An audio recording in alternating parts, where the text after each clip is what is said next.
Jay, you honor me indeed by allowing me to do this.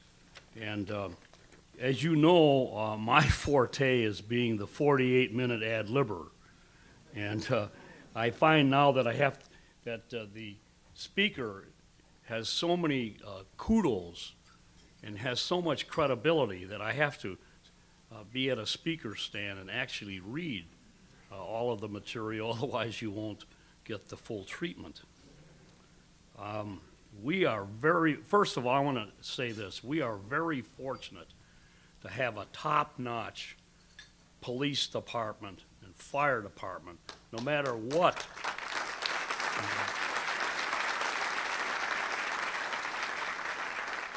No matter what the press or these so-called blue ribbon committees say to you, and these were the same people, by the way, that were asked, and then they volunteered, that went to New York and to help in 911. So just forget, they asked us for help and we gave it. Mayor Daley, who always has such a tremendous ability of picking fine people, outstanding people to do the job, has named this speaker the executive director of the Office of Emergency Management and Communications. Now, why did he do this? He did this because the executive director has served 9 years on the beat in the police department, walking the beat on some of the most dangerous streets in the city of Chicago. And I don't want you to think that Chicago is an unsafe city, but like every other city, there are certain hip streets that sort of, they're rough, tough places. And if it wasn't for these tough streets, you wouldn't have any television programs. He has assumed staff positions in the record-keeping and research and development service. He has been in the Office of Information and Strategic Services, making key decisions. He's the one that developed an integrated criminal justice technology system known as iClear and other modern crime fighting and community policing techniques. During his tenure in the department, he oversaw the city's emergency management program and communications program, and he coordinated the home security and emergency procedures and efforts of the city of Chicago. He has made headlines, and that doesn't make him bad. He's made national headlines at U.S. Today, New York Times, and the London Financial Times, promoting Mayor Daley's blueprint for emerging security and smart technology to fight crime and the war on terrorism. And this is what makes him tough. He was born in Tel Aviv, so he's an Israeli. In 1971, he received a bachelor's degree in English and psychology, which means he's literate, from the University of Wisconsin at Madison. There are other academic achievements. He has a master's degree from the University of Chicago Graduate School of Business and Social Administration, where he was named the Albert Schweitzer Fellow and a Paul and Daisy Soros Fellow. The speaker has received numerous awards. He's been featured on the CIO magazine, the Crain's Chicago Business, 40 Under 40, I don't know what that means. With regard to women, he's been named as one of the intelligent on the National Intelligence Warning America System, IWA, the top 5 in the United States, and he's written on topics from the future of community policing to management principles and policing, and has published several other prestigious, I have the wrong glasses today, journals. He has addressed numerous audiences, which he will do today. Throughout his career with Chicago, he has earned the reputation of being an innovator, essential in positioning Chicago as a leader in state-of-the-art crime prevention strategies and homeland security, and we're very, very lucky to have him working for the city of Chicago on our behalf, I'd like to introduce to you our speaker, Ron Huberman.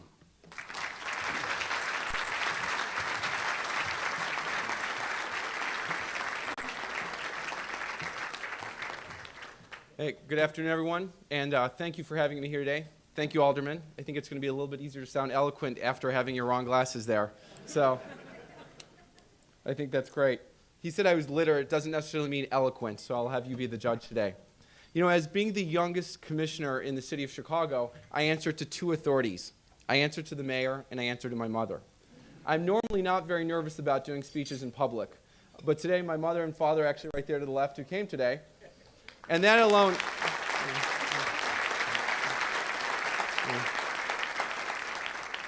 doesn't make me nervous. What does make me nervous is she pulled me aside before the speech and said, if this is dry and not interesting, you're grounded for the weekend.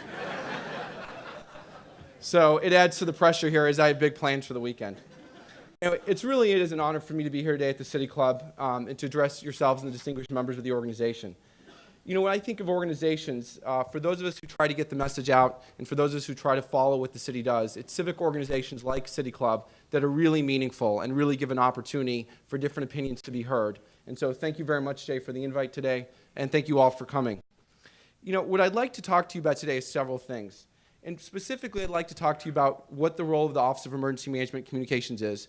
And given all the headlines recently that we've heard about the 9/11 Commission, I'd like to talk to you about what is it that we as a city should have learned from the 9/11 Commission. It's been out for a while. What are the big picture messages, and how can we reduce those messages to practice here in Chicago to make sure that we're as safe as any big city can be during these times? You know, it's been 3 years since the 9/11 attacks have occurred, and it's been in many ways a very tough 3 years. But I feel almost for the first time now, we're truly getting our hands around what it is that we need to do, it is that we need to execute as a city to make sure that we're as safe as that we can be, and that we're really in a very strong position. So I'm going to really cover 3 topics: how the city's organized to deal with large-scale emergencies, what are the emergencies that we are most worried about, and what are we doing to prepare for those emergencies. So in doing this, as a starting point, let me give you a little bit of history about our office. I'm going to get hit by this microphone. First I'd like to talk about the OEC. It's something that started in 1995 is when it was created. What makes it interesting that it was created in 1995, and this all weaves into a story when the mayor created the Office of Emergency Communications, is we were really the first major communication system in the whole in the United States that combined police and fire operations onto one floor. It is now years past the time when 9/11 occurred, and cities like New York, Los Angeles, Washington, D.C. are still struggling to get police and fire into one operations center. I think in many ways the mayor was a visionary by saying, you know what, we're going to get this done, and we got it done well over 10 years ago. Now let's fast forward to post 9/11. And approximately 8 months after the attacks in April of 2002, the mayor at that point realized that as a city we needed to reorganize the way that we were structured in order to better deal with the threat of terrorism. And at that point, the Office of Emergency Management and Communications was formed to better coordinate emergency planning and response in Chicago. So there's really 3 major missions that we have at OEMC. The first is 911 operations, and we do 18,000 911 calls a day. It's a pretty staggering number, but 18,000 times a day, someone picks up the phone because they need help. It's our job to make sure that we get them that help in an expeditious manner. Also, in any given moment, we coordinate 4,000 emergency workers in the field. The superintendent's officer, the fire department, emergency management personnel, who are coordinated, determining where they are, where they're going, and who do they need to get to in order to offer assistance. The next big area that we work in is Homeland Security for the city. Our job here is to develop strategic and emergency plans, making sure that we're doing everything that we can in preparation, and administering Homeland Security funding and acting as the key point of contact for the Department of Homeland Security. And the third area is emergency management, and it's to coordinate city emergencies, respond to different disasters, and make sure that our response as a city is unified and that we're providing all the resources available to deal with any kind of a crisis. I'd like to take a moment and read to you an excerpt from the 9/11 Commission, which, as someone thinking about this from the local perspective, I think does more to inform us about what are the things we should be working on. And the quote goes this way. It says, "Any attempt to establish a unified command on 9/11 would have been frustrated by the lack of communication and coordination among responding agencies. On 9/11, the problem was less about turf battles on the scene It had more to do with command systems designed to work independently and not together. And that quote came from a fireman who was on the scene in 9/11 talking about the issues that they faced. So if we were to reduce, as locals, thinking about what the 9/11 Commission is telling us down to three things, I think that there's three things that we've learned that we have to get right as a city, and it's just critical. The first is we have to be able to execute on unified command. And what unified command simply means is that when we're making emergencies, when we're making decisions during emergencies, the police can't operate in a silo, fire can't operate in a silo, emergency management can't operate in a silo, nor can public health. All of the key institutions who are charged with all of our safety have to work in a unified and in a joint manner. Thinking about this in New York City, certainly there's theories that lots of firemen lost their lives because there was not meaningful communication that was able to occur among different command channels. Chicago has made great progress in this area. So one big lesson that we need to get right is unified command. The other is interoperable communications, something we hear a great deal about. I think that is oversimplified in the media in the way that it's presented to us. I think many people think about interoperable communications as something as simply as a fireman being able to get onto a radio and talk to a policeman, or a policeman getting able to talk to a fireman on the radio. For those of us who've been on emergency scenes, we very much realize that one, police, fire, EMS, public health all speak different languages. And the radio zones have so much going on that any attempt to get everyone onto one zone would probably bring us into total chaos. So when we think about interoperable communications, the key is connecting the right people at the right time. And so it's a very complicated issue. It's making sure that the incident commander on the police side and the incident commander on the fire side and on the emergency management side and on the public health side are all able to communicate at the right time to give their respective commands the information that they need. So lesson two, in essence, is making sure we have good interoperable communications. The third area is information sharing. And clearly we know the implications on the national level, not being able to connect the dots. I would say it should be simpler as a city, but it certainly has its challenges there. And so information sharing across suspicious individuals, across planning, across a whole variety of areas is the third major lesson that I believe as a city we need to get right.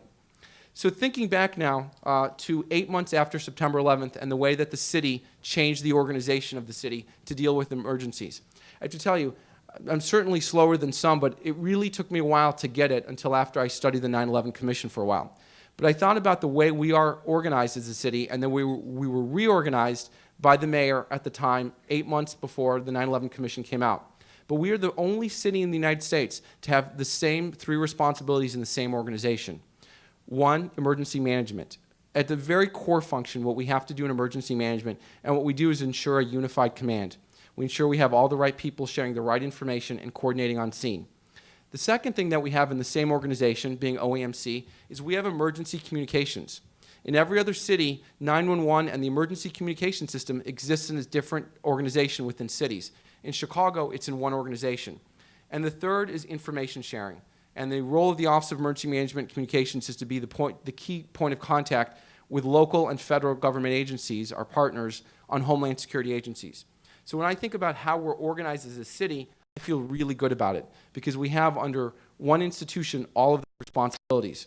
So in a way, what that means, if we don't execute on those things, shame on us, because a lot of the territorial issues that may exist in other cities simply do not exist here.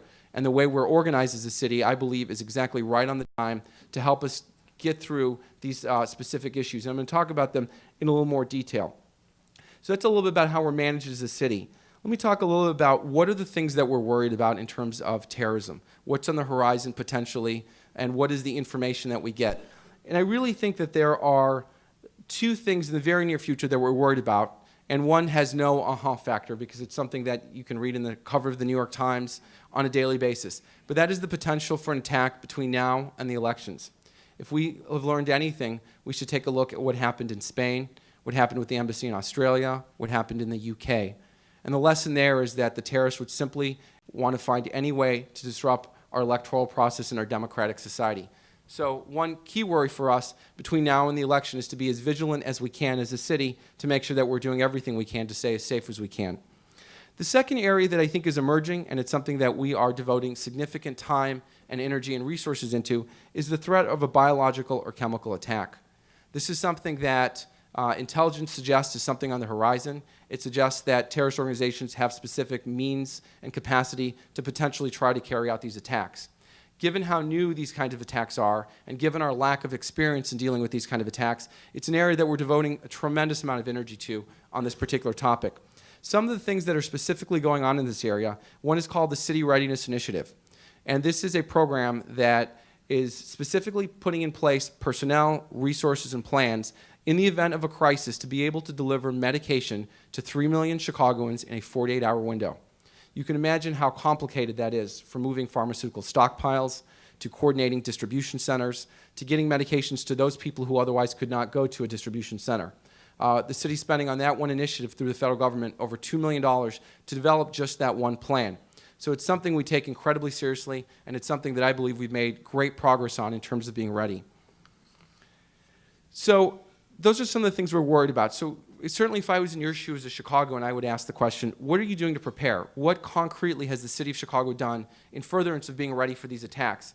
And the good news is we've done a great deal and we continue to do a lot. I'd like to talk about 4 areas that are kind of the core responsibility of emergency management. The first is preparedness, making sure we're prepared for anything that may come our way. The next is what we're doing to prevent an attack.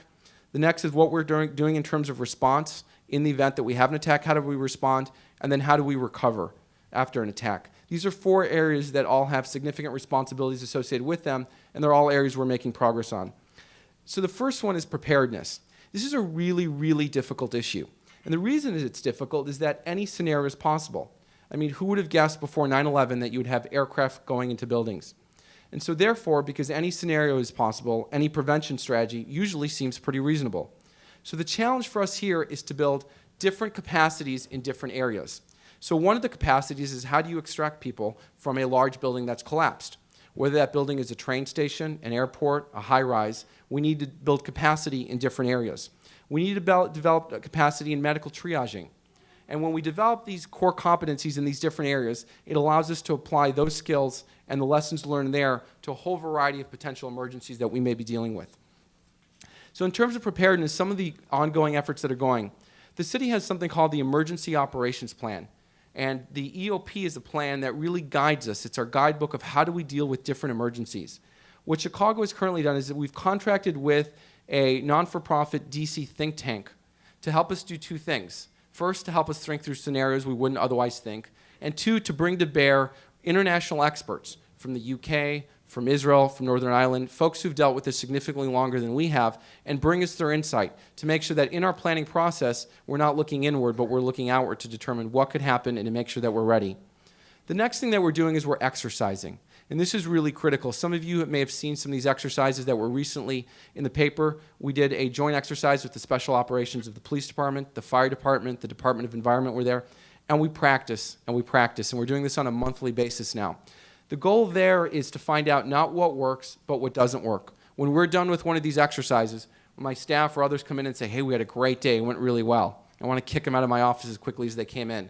Because in a way, then we failed. Because if everything works, we simply didn't discover what doesn't work. And so in terms of the exercises, the mindset that we go in with is let's test the envelope. Let's target what went wrong, and let's fix it so that as a city, we become more prepared. We say, did the equipment work? Did our folks have the right training? Did we have the right technology? What was missing? The other area besides exercise then is training and providing all of our first responders with key training. We're about to expand this year to include private security. All of you in the buildings you live in your businesses, and other locations have private security. If we look at those folks who are part of government in Chicago who are charged with your public safety, there are well over 20,000 people whose core mission is public safety. When we begin to incorporate private security, we grow that army of 20,000 to well over 80,000 people. And it's our goal to begin to harness the power of private security in a lot of ways. And so we're going to be reaching out and we're going to be doing training to help them, help us identify suspicious behavior, help them become part of an initial response to mitigate any kind of an emergency. So we think of training much more global. In addition, public education is also key. And here, if we take a look at the recent events in Florida, I think that there's a lot that we can gain and learn from what happened in Florida. We always stress the need to have an emergency kit, which means a family plan. In the event that public communications failed, how many of you actually have a plan where you'd say, this is where I would meet my children? Here's the pre-designated meeting point. There's a great deal that needs to be done in public education to help people prepare. Certainly makes us more ready as a city, and I believe greatly reduces the public's anxiety when responding to emergencies. So that's some of what we're doing on the preparedness front. Let me now talk about what we're doing in the prevention front. Whenever we get into prevention, it's really about two things. It's about surveillance and it's about intelligence. And the first thing that comes up immediately is civil liberties, right? People say, Big Brother is watching, and there's always a lot of anxiety and questions associated with that. I would argue that there's probably a right way and a wrong way to conduct both surveillance and intelligence. Let me ask you all a question to think about. If we had another major attack, think about what civil liberties you would be willing to give up. I think that if the major attack happened in this country, people would probably be willing to give up a great deal of their civil liberties in order to have a feeling of safety. So given that, and given how important civil liberties are to the very definition of our way of life here in America, I think it's something that we need to think about. And so what we need to identify and think about would be unobtrusive forms of surveillance as a way to help prevent an attack and safeguard our civil liberties. In essence, an ounce of prevention is worth a pound of healing in this case. If we can put in non-obtrusive means to improve our safety now, I think in the long run we'll actually be safeguarding our civil liberties. I said a minute ago that I thought there's a right way to do this and that there's a wrong way to do this. If we think of society as significantly more authoritarian than ours, we can think about the fact that they're not winning the war on terror any more or any less than we are. If we take a look at the onslaught in Russia, 2 aircraft being targeted, the school children in Russia, right? Certainly something horrific, very hard to imagine. But we certainly know that the Russian government is significantly more authoritarian than ours, much less concerned with the civil liberties that we have in this country, and they have yet to prevent things. If we take a look at the Madrid bombings in Spain, Spain is a country that accepts significantly tougher policing practices than our own, and the train bombings show that they were not immune from this. So the question of civil liberties when we talk in this area, it's not simply a question of how intrusive is government. I think it's in question about how smart is government in strategically using information to make us safer. And I believe, thinking about that some of the major initiatives that the city started and the mayor has proposed over the last few years, and actually over the last 6 months, we have it just right. And that's because they're unobtrusive, they're innovative, and they have an actual real capacity to make us safer as a city. So what are some of those unobtrusive forms of surveillance? Well, one of it is the camera initiative that was discussed. And it's a camera program that's going to do several things. And I'd like to say all of these cameras are all in the public way when I said unobtrusive. They're on streets, they're on alleys, they're on sidewalks. First thing that we're going to be doing is we're going to be tying over 2,000 cameras that already exist among different city departments into one meaningful network that can be centrally monitored. We're going to also be utilizing smart software technology. Around key infrastructure, we want to identify what cars are there to potentially look for license plates that could hit on a terrorist watch list. We want to see if someone's leaving packages. We want to be able to identify a lot of key variables. And cameras very much act as a force multiplier. They give us the opportunity to see a lot of things in real time and react as a city in real time. So by using smart software and technology, by networking all of these cameras, I believe we're making a real significant difference in being safer. We're also the first city in the country to integrate these cameras into 911. And actually, we discovered here we will be the first 911 center in the world to do this. If we think about how technology is reshaping our lives and how we're becoming a very multimedia society, I would ask if I asked for a hand, who's got a camera, who's got a phone that's got a camera, I would probably get a significant show of hands here. And so what we're hoping to do is capitalize on that new technology and be able to use it to make Chicagoans safer. So in the future, in the next 18 months, when you call 911, if you are calling in the vicinity of one of our 2,000 plus cameras, the call taker on the other end of that line is going to instantly get that image. And is going to be able to see, in many cases, what you see. So if you call and say someone's being robbed, someone's being raped, someone's being attacked, on the platform of the blue line, the 911 center is going to be able to instantly get that image and provide the right information to the superintendent's folks to guide them exactly where they need to be and who they need to be looking at. And so they have a very significant homeland security implication, and they have a very significant crime implication. When we weigh out on something like this, the implications of weighing the perception of Big Brother versus the real security that we gain, in my opinion, it's not a real balance, in the sense that the real safety we gain far outgains perception about cameras on the public way. Other systems in terms of surveillance that are non-obtrusive and are very, very meaningful are also in the works and on the way. The Chicago Department of Public Health has put in the process of putting in an electronic system to capture who comes into our emergency rooms. In the event of a bioterror attack, it's going to be very critical very early on to realize what is the symptoms, who's coming in, and how should we respond as a city. In terms of information sharing, an initiative of the Chicago Police Department is iClear, Illinois Citizen Law Enforcement Analysis and Reporting. It is the first of its kind databases in the United States in the sense that it takes information from every law enforcement agency in the state when it's fully complete and allows everyone to query that information. The pinnacle example that we give of how the system will work when it's fully operational is the following. Let's say that you have two males, very suspicious, by a ComEd facility in southern Illinois. They're stopped by a state trooper, and that state trooper goes to conduct an interview and documents the stop and says, okay, the following car, Illinois license plate 12345, was stopped at ComEd at so-and-so time doing the following suspicious behavior. At that point, that officer may not have probable cause to hold these individuals, and there may be no reason to do so. But let's say 2 days later, a Chicago police officer stops these same two individuals by a ComEd facility in Chicago engaging in the same kind of behavior. It's connecting that kind of information that would arm that Chicago cop, or it could be vice versa, with critical information they need to start asking serious questions. Does this warrant more attention? Is this something that we need to be focusing on? And so the iClear system allows us to begin on a very local level connecting the dots. The other thing that iClear allows us to do is by capturing massive amounts of information from law enforcement, it allows us to aid our federal partners.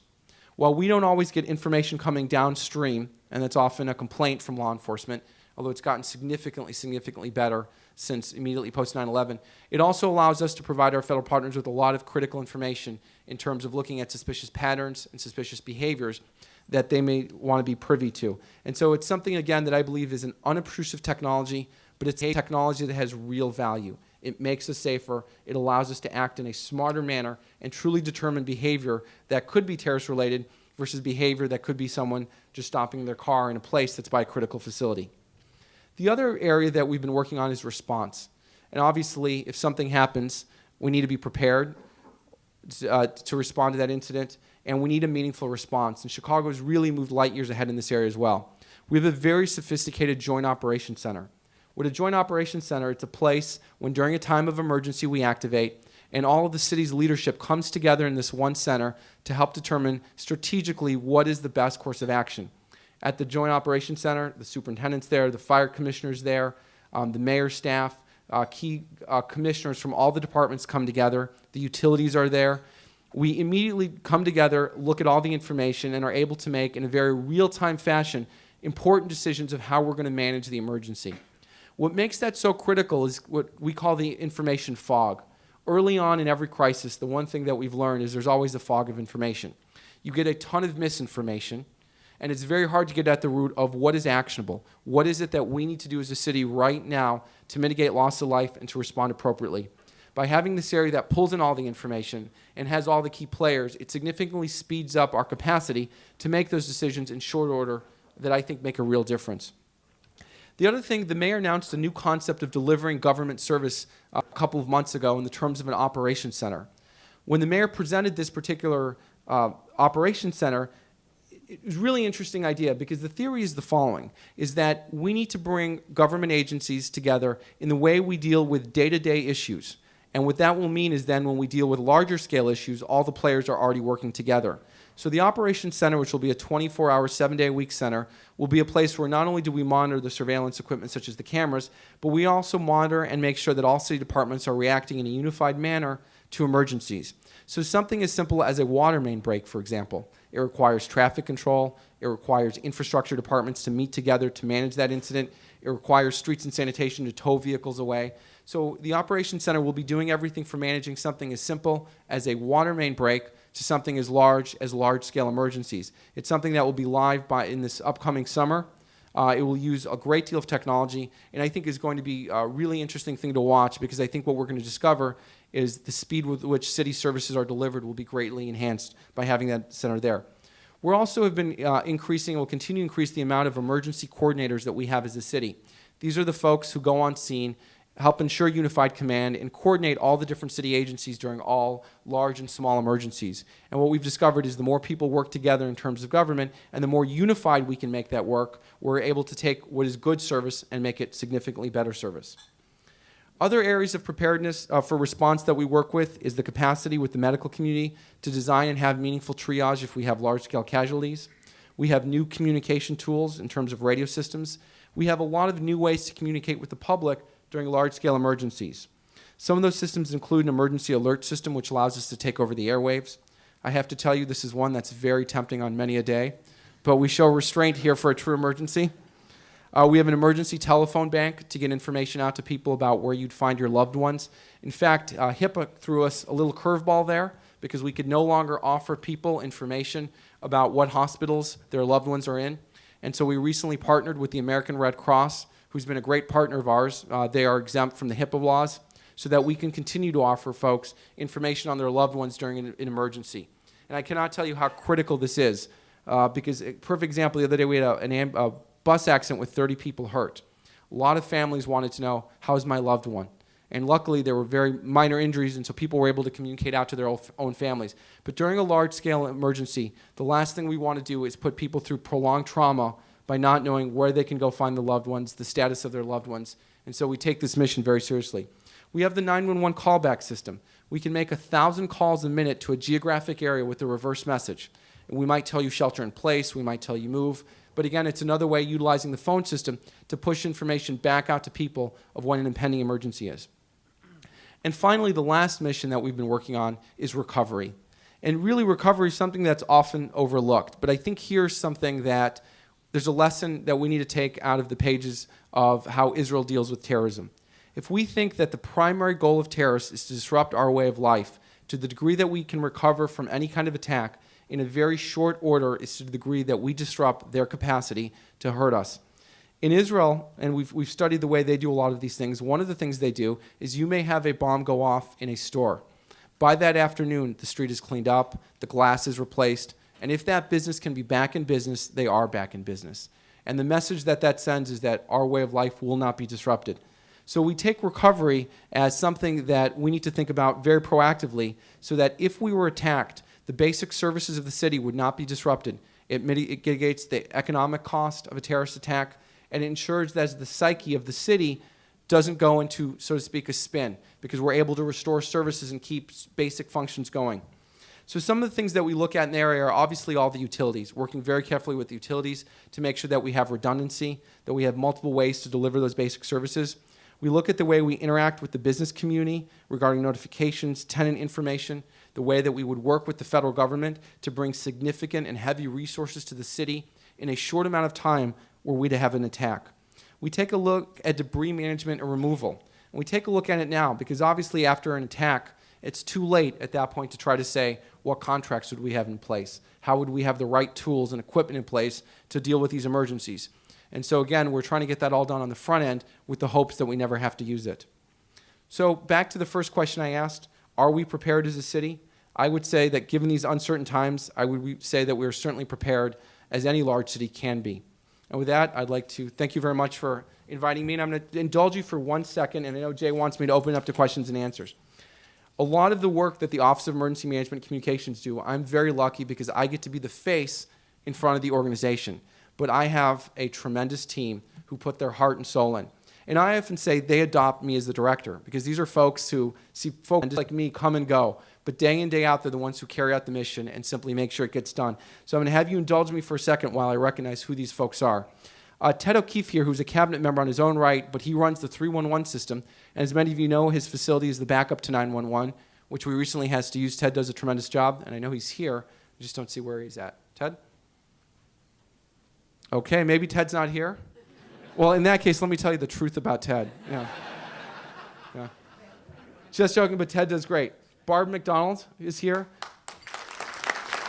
Many of you may remember Barbara. She was the highest-ranking civilian woman in the Chicago Police Department as deputy superintendent. I'm very lucky to have her at the OMC as my top advisor. Barbara has been my partner in crime since 1999. I would be lost without her, and she's great. Two people who are not here is Lori Lightfoot, who's Chief of Staff and General Counsel, Andrew Velasquez, who runs the 911 operation. Other people here, I talked about the City Readiness Initiative. Karen Rowan, who was formerly with the police department, is right there, and she runs the bioterror effort. Adrian Hegel to my left, who comes from budget management. All that good Homeland Security money. Jim Argelopoulos, where's Jim? Jim's right there. Let me tell you something, a quick thing about Jim. He's known as the original go-to guy at OEMC. There's always a go-to guy when nothing else gets fixed. I have people who are my right hand, and I have people who are my left hand. There are many days where Jim is both hands, and I cannot thank him enough for all the tremendous work that he does. And Jim, all the fantastic technology that we've had there, Jim has been running it. The face of OEMC besides myself was Monique Bond, who many of you see, and I cannot thank her enough for helping us with the positive image that we have. And I'm not going to go here forever, but let me just name names of folks who are here, and I'll just have them stand up for 1 second. Tammy Sepulveda, Eric Rausch, Tony Ruiz, Dave Doherty, Cynthia Krukowski, Cheryl Pesca, and Lupe Diaz are all part of my team, and they do a great job. I cannot thank them enough. So following the way it goes, we're going to open up for questions and answers now. We simply ask that you walk up to the microphone, since this will be for cable, and go ahead and shoot away questions that you may have. And the first taker.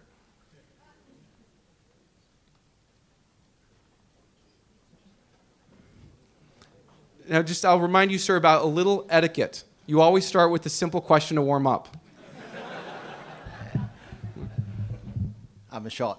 Anyway, sir, great info. One of the idiom, they say the terrorists will kill one and scare up 10,000. How in your, is good, a lot of good information, prevention, in terms of keeping the panic in the city, and you know that traffic is a nightmare. Is there any plan as far as how to address this issue? Thanks, sir. Great question. The issue was about panic. How do we keep this, the city in the terms of a terror attack from panicking? And what do we do with the traffic? Because clearly people self-evacuate from the loop. I feel good in essence that we have two things. One of the key lessons that we've learned from looking at a lot of different emergencies, it is critical to get the message out early about what's going on. Literally within minutes of an attack, it is our goal and our mission to get as much information out there. And this could be a natural, this could be man-made, but getting a very clear and concise message to the public very early on is important so that people have the right information. We also have a variety of evacuation plans in the city that allow us to utilize the resources of the Chicago Police Department, the Illinois State Police, Chicago Department of Transportation, Illinois Department of Transportation, CTA, Metro, all have sat down and worked together and asked the question, how would we go about evacuating the city in an emergency if we had to do it? And we have a plan in place. It's something that's practiced, and it's something that I believe would make an egress from the city very meaningful. Again, these are all things we hope we never have to use, but if we do, we have the tools in place to make sure it's orderly. Yes, sir. I'm glad to hear what the city is doing to evacuate, but aside from having an emergency kit and evacuation plan, what can we as individuals do to avoid becoming victims instead of having to recover afterwards? It's a great question. One of the things I'd like to recommend is a website, www.ready.gov. It's a Homeland Security sponsored site that I think does the most thorough job of really sharing with folks what it is that you need to be as prepared as you can be in any kind of an emergency. And so I'd recommend going to that website. The thing that you can do for us, and we always ask this and push this, is when you see something suspicious, people often say, should I call 911? Should I not call 911? Should I report it? Should I not? If you have that feeling in your stomach, should this be something that I report? We ask, please, please, please call 911. Let us dispatch folks. Let us investigate. We would much rather err on the side of caution than otherwise. And so I think the most critical things that we can all do as a city is be alert and aware for anything that looks out of the ordinary. And when you see it, call us so that we can investigate. Right. Other questions?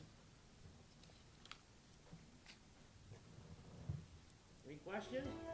Going once? Going twice?